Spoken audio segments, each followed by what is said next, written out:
मित्रों, सीबीआई को स्वायत्तता देने के संदर्भ में समाचार पत्रों में सूत्रों के हवाले से कुछ तथ्य आए हैं।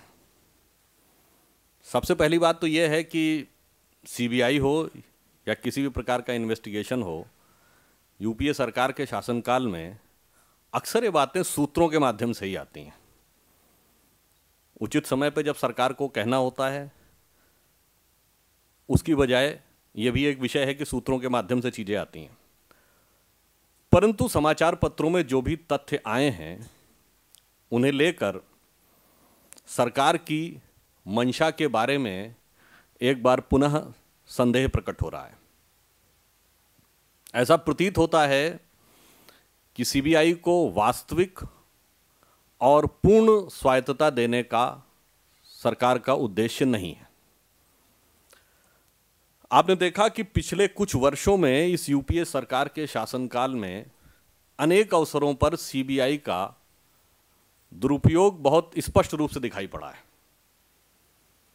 अपने राजनीतिक उद्देश्यों की पूर्ति के लिए सीबीआई का दबाव इस सरकार ने समान रूप से प्रयोग किया है, चाहे विरोधी दल हो या उसका मित्र दल हो, किसी को भी बख्शा नहीं है। आप लोगों को ध्यान हो कि 2G स्पेक्ट्रम के मामले पर जो पीएसी थी, संयुक्त संसदीय समिति, उसकी रिपोर्ट को जिस ढंग से सबवर्ट करने का प्रयास किया गया और जिन दलों के द्वारा किया गया, सपा और बसपा के द्वारा, और उनके नेताओं के विरुद्ध सीबीआई में लंबित मामलों में उसी समय और उसके बाद जो सीबीआई के रवैये में बदलाव आया, बहुत ही स्पष्ट प्रमाण है इस बात का कि राजनीतिक उद्देश्यों की पूर्ति के लिए किस प्रकार से सीबीआई का दुरुपयोग किया जाता है। और विषय सामाजिक हो, धार्मिक हो, राजनीतिक हो या आर्थिक भ्रष्टाचार से जुड़ा हो, कांग्रेस से जुड़े लोगों के मामले में सीबीआई का रवैया एकदम विपरीत रहता है। 1984 के सिख दंगों के संदर्भ में जो क्लोजर रिपोर्ट आई और कांग्रेस अध्यक्षा के पूर्व सहयोगी रहे कांग्रेस के एक नेता के बारे में अभी 15-20 दिन पहले जो क्लोजर रिपोर्ट आई, ये दोनों इस बात के प्रमाण हैं। और इतना ही नहीं, जो देश की सुरक्षा से जुड़े विषय हैं, आतंकवाद से जुड़े विषय हैं और अत्यंत संवेदनशील विषय हैं, उनके संदर्भ में भी सीबीआई का रवैया समय समय पर उसका रुख बदलता रहता है। और इन सारी चीजों की पराकाष्ठा उस समय देखने को मिली जब कोयला आवंटन के मुद्दे के ऊपर सीबीआई ने अपना हलफनामा सुप्रीम कोर्ट में दिया। सबसे पहले तो सर्वोच्च न्यायालय ने जब यह कहा था कि इसमें किसी प्रकार का राजनीतिक या एग्जीक्यूटिव हस्तक्षेप नहीं होना चाहिए, यह इस बात को प्रमाणित कर रहा था कि सर्वोच्च न्यायालय के मन में आशंका थी कि ऐसा कुछ होगा, और बाद में जो कुछ घटित हुआ उसने यह प्रमाणित कर दिया कि सर्वोच्च न्यायालय की आशंका सही थी और उसमें संलिप्तता प्रधानमंत्री कार्यालय तक की पाई गई। इन सारी बातों का संदर्भ देने के साथ साथ मैं यह भी याद दिलाना चाहूंगा कि लोकपाल और लोकायुक्त विधेयक पर जो 2011 का था, जो राज्यसभा में सेलेक्ट कमेटी बनी थी, उसने भी इस विषय पर विचार किया था और उसमें एक सर्वसम्मत से एक कंसेंसस डिसीजन हुआ था कि सीबीआई निदेशक की नियुक्ति एक कोलोजियम के द्वारा होनी चाहिए, सीधे सरकार के हाथ में यह अधिकार नहीं होना चाहिए। यह मैंने पूरा परिप्रेक्ष्य जो आपको बताया, अगर आप इस परिप्रेक्ष्य में देखें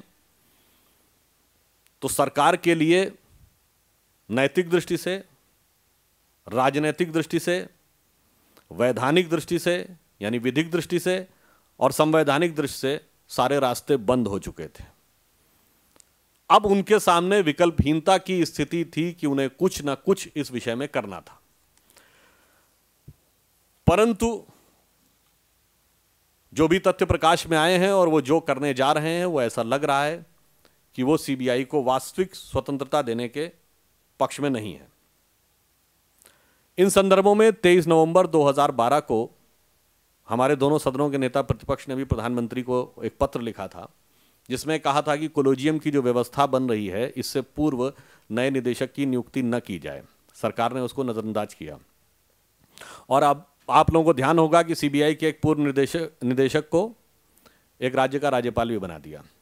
ये घटना इस बात को प्रमाणित करती है कि केंद्र सरकार इस व्यवस्था को लागू होने से पहले ही ऐसी व्यवस्थाएं सुनिश्चित कर लेना चाहती है कि राजनीतिक हस्तक्षेप की बात बनी रहे। और जो प्रस्तावित प्रारूप है उसमें एक टेक्निकल पॉइंट है कि जो अधिकारी उसमें नियुक्त होंगे या प्रतिनियुक्ति पे आएंगे, जिनका अपॉइंटमेंट होगा डेपुटेशन पे आएंगे, उनका अधिकार सरकार के ही पास रहेगा। तो ऐसी स्थिति में सरकार का नियंत्रण उसमें बना रहेगा। इसके साथ साथ अन्वेषण और अभियोजन यानी इन्वेस्टिगेशन एंड प्रोसिक्यूशन को जिस प्रकार से अलग करके उसको एक पावर दी जानी चाहिए थी, वैसा सरकार नहीं करने जा रही है। और तीसरा, भाजपा की यह मांग है, जब आज देश में भ्रष्टाचार इतना ऊपर बढ़ गया है और अन्य संवेदनशील मामलों की सर्वोच्च संस्था एक प्रकार से सीबीआई बन गई है, तो सीबीआई निदेशक को किसी भी प्रकार का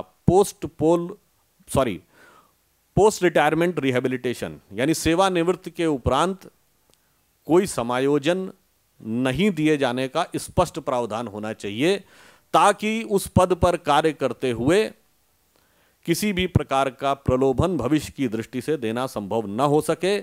और पार्लियामेंट्री कमेटी ने इसको रिकमेंड भी किया है। परंतु हमें ऐसा प्रतीत होता है कि सरकार जो भी प्रयास कर रही है वो देर से भी है और दुरुस्त भी नहीं है। इसलिए हमारी सरकार से यह अपील है कि वो जनभावना को समझे, न्यायालय के संकेतों को समझे और संसदीय समितियों के अभिमत को समझे और सीबीआई को वास्तविक एवं प्रभावी स्वायत्तता दिलाना सुनिश्चित करें। धन्यवाद।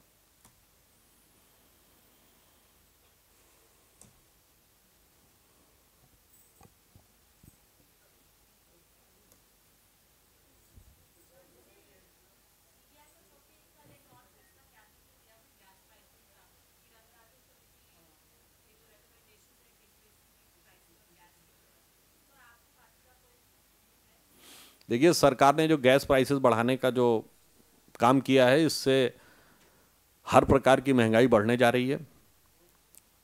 एसेंशियल कमोडिटीज़ के प्राइस भी बढ़ेंगे, खाद और फर्टिलाइज़र के भी प्राइसेस बढ़ेंगे, और जो इस सरकार की गलत आर्थिक नीतियां हैं उसके चलते हुए जो कुछ हो रहा है, ये उसी का ही एक अंग है।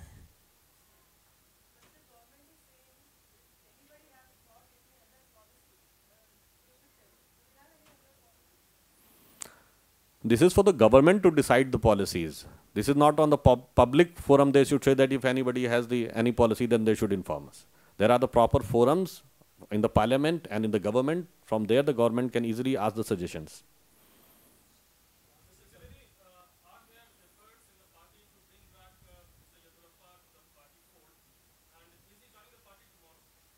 अभी ऐसा कोई प्रस्ताव नहीं है।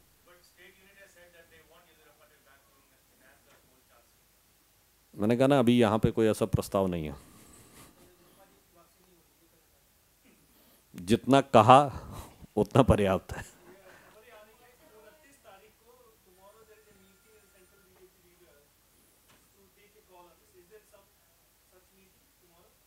नहीं, अभी कोई ऐसा ही मीटिंग और उसमें कोई ऐसे प्रस्ताव की बात नहीं है।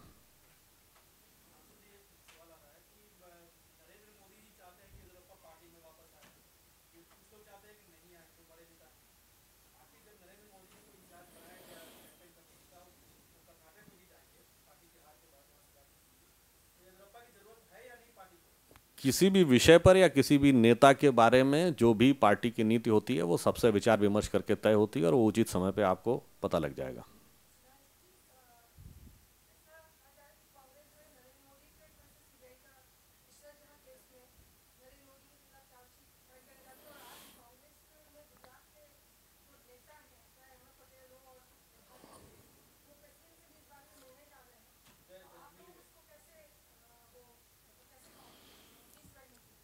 देखिए, ये इशरत जहां का केस हो या और भी कई ऐसे केस हैं, जिनमें कि समय समय पर केंद्र सरकार की इन्वेस्टिगेटिंग एजेंसीज और सीबीआई ने अपना रुख बदला है। इस संदर्भ में मुझे सिर्फ 3 बातें कहनी है। उनकी जो टेक्निकलिटी है उसको लेकर सब लोग अलग अलग बहस करेंगे और उनको अपना अभिमत रखने का स्वतंत्रता है, जो वास्तविकता होगी वो सामने आ जाएगी। मेरे सिर्फ 3 प्रश्न हैं। पहली बात कि जब या तब ऐसे किसी इन्वेस्टिगेशन का रुख बदलता क्यों है, और जब भी बदलता है तो किसी हिंदू संगठन से जुड़े हुए व्यक्ति के ऊपर ही आक्षेप क्यों आ जाता है। दूसरी बात, यदि आप ये मानते हैं कि इन्वेस्टिगेशन में कोई गलती हो गई है किसी अधिकारी से, तो आप उसकी उचित प्रक्रिया करिए और उसको दंडित करिए। यह बात मीडिया के फोरम पे कैसे आती है?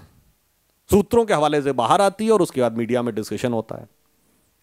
ऐसा क्यों होता है?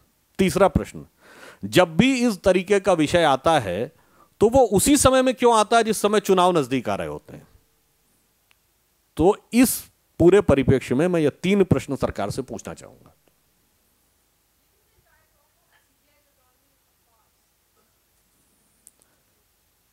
It seems to a certain extent.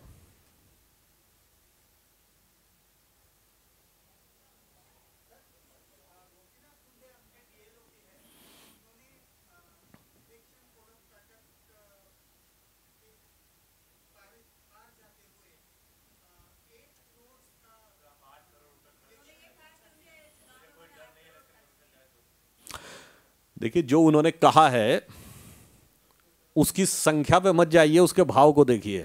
जिस प्रकार की व्यवस्थाएं खराब हो गई हैं और चुनाव में जिस प्रकार से धन बल का प्रभाव बढ़ रहा है, यह उसका एक प्रतीकात्मक संकेत है।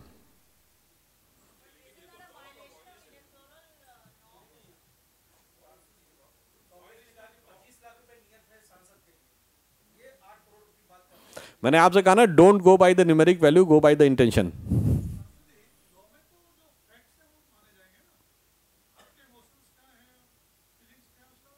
तो फैक्ट्स जो हैं वो जो ऑफिशियल डॉक्यूमेंट्स होता है उनके ऊपर मांगे जाएंगे।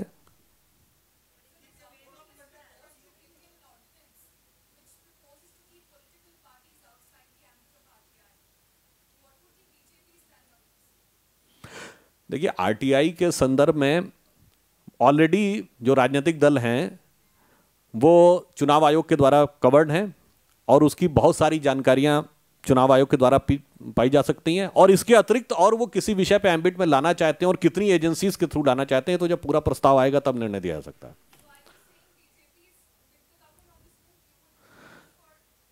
मैंने सिर्फ ये कहा कि जब वो पूरा प्रपोजल आएगा तब उस विषय में विचार दिया जा सकता है। अच्छा, एक चीज मैं और कहना चाहूंगा कि सीबीआई के बारे में ये कहा था सुप्रीम कोर्ट ने कि वो तोता है जो पिंजरे में बंद है। सरकार जो करने जा रही है, समाचार पत्रों में बात आई कि वो तोता पिंजरे से मुक्त हो गए। नहीं, तोता का मुक्त होने से ज्यादा महत्वपूर्ण यह है कि तोते को जो रटा दिया जाता है वो वही पढ़ता है। तो तोता क्या उसके बाद वही पढ़ेगा जो रटाया जा रहा है, या वो अपने मन से बोलेगा, ये ज्यादा महत्वपूर्ण है। और जो सीबीआई में के बारे में सरकार करने जा रही है वो इस दिशा में प्रयास उसका होना चाहिए। चला जा, बताइए।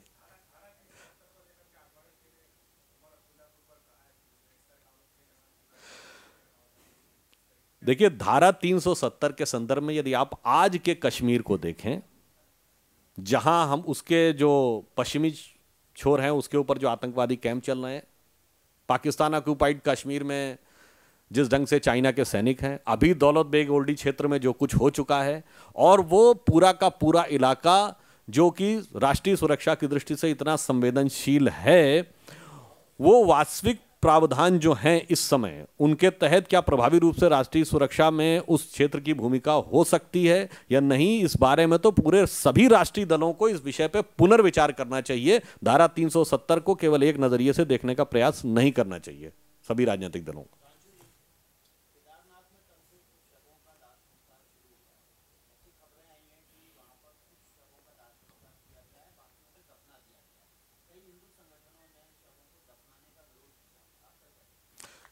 नहीं, अब ऐसी जानकारियां जो अभी पुष्ट रूप से कुछ जानकारी नहीं है, परंतु मेरे विचार से जितने भी शव हैं उनका उचित, उनके प्रक्रिया के अनुसार उनका दाह संस्कार किया जाना चाहिए।